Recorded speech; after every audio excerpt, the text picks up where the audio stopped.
What if the most powerful longevity tool wasn't a cream or a supplement, but the specific environment that you create in your bedroom?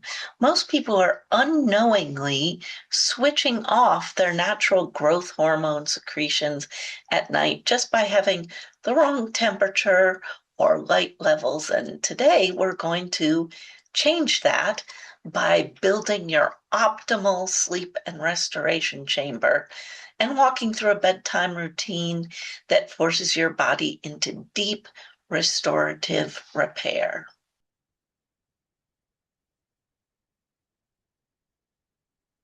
One of the most important things is maintaining an appropriate temperature.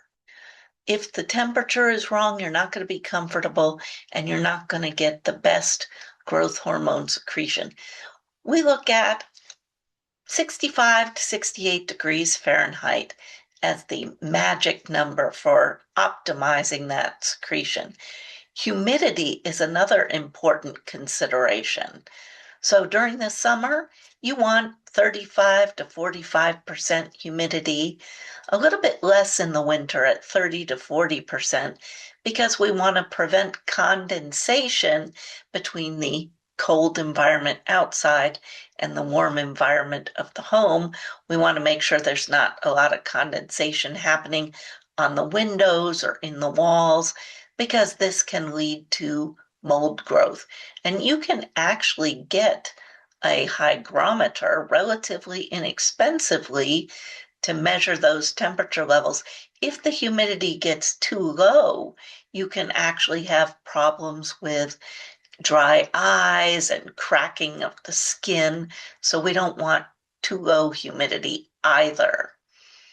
You want to make sure that your pillow is providing restful sleep for you and that it's the correct type to support proper posture. Whether you're a side sleeper or a back sleeper, you want to try and maintain proper alignment. In other words, if you're laying on your back, you don't want the pillow to be so thick that it's pushing your head into a flexion position. If you're sleeping on your side, you might need a little bit firmer pillow because we want to maintain that space between shoulder and head, similar to how it would be if you're in upright position.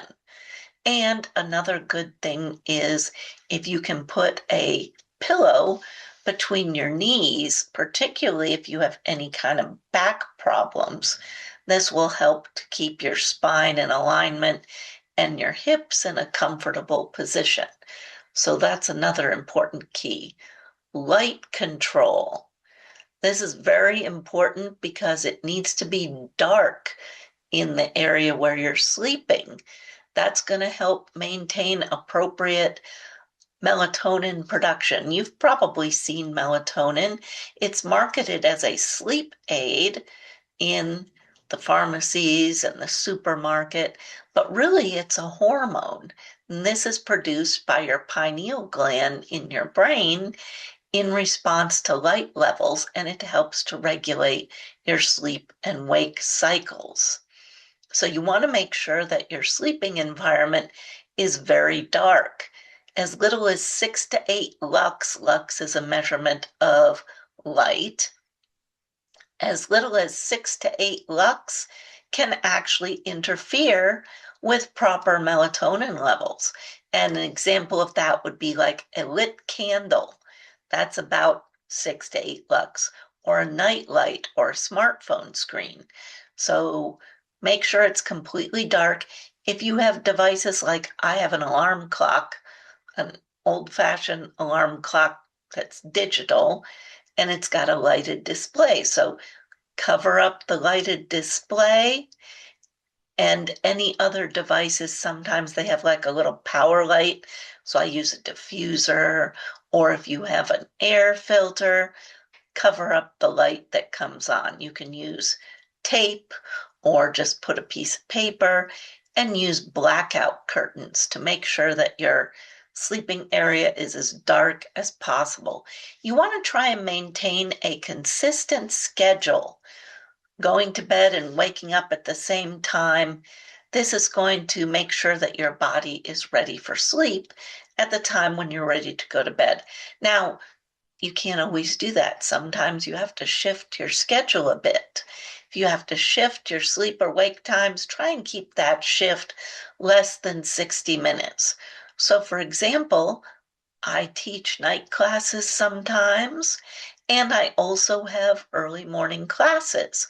So if I know that I'm going to have to shift my schedule, I do incremental shifts over the days, so I'm not going to sleep at, midnight one night and trying to get to sleep by 9:30 and get up early the next day. So try and make those short incremental shifts so you don't disrupt your schedule too much. Limit screens late at night. And what I mean by screen is television, computer, smartphone, tablet. All of these devices are going to emit blue light, also certain kinds of light bulbs. So look at the kind of bulbs that you have in your sleeping area. We want to make sure that we switch off those screens. And you can also get, by the way, special filters that will help you to filter out that blue light. And I have those on my computer, phone, and tablet to help limit the blue light. Avoid eating meals late. When you consume food, it can lead to an increase in insulin secretion, and the insulin directly is going to suppress that growth hormone release. And remember, growth hormone is your longevity hormone. So we want that to be released on an appropriate schedule. I did another video specifically about exercise and how that can also help with your growth hormone release. Let's look at creating our timed routine to help with preparing for bed. So the first 60 minutes out from when you're ready to go to bed, this is where you're going to turn off your blue light devices, screens, even the television. If you like to read, you can switch to actual paper books. I find that relaxing, getting ready to go to sleep. So you turn off all of your screens, shut down all the blue light producing activities. 30 minutes out, you want to lower your body temperature. Good way to do that, take a shower, okay, to help you relax and cool down. And finally, right before bedtime, breath work and meditation. This can help you to calm your nervous system. And so there's different types of breath work, and they have good researched effects. During sleep, the brain actually processes your daily inputs, and it determines what things are going to be converted into long-term memory storage versus just kind of flushed with unimportant thoughts from the day. This is also the time when the brain cleans up metabolic wastes. There is a system called the glymphatic with a G. This is analogous to the lymphatic system in the rest of the body, which maintains fluid balance and flushes the tissues. The glymphatic system is similar in the brain, and this is working with cerebrospinal fluid flow. And it's during sleep that we actually flush out those areas and remove metabolic waste products. There's an article about that. I'm going to link it in the description that talks about research on that. And there's some speculation that perhaps breakdowns in this process might be associated with development of different forms of dementia. Now, more research is needed on that particular idea.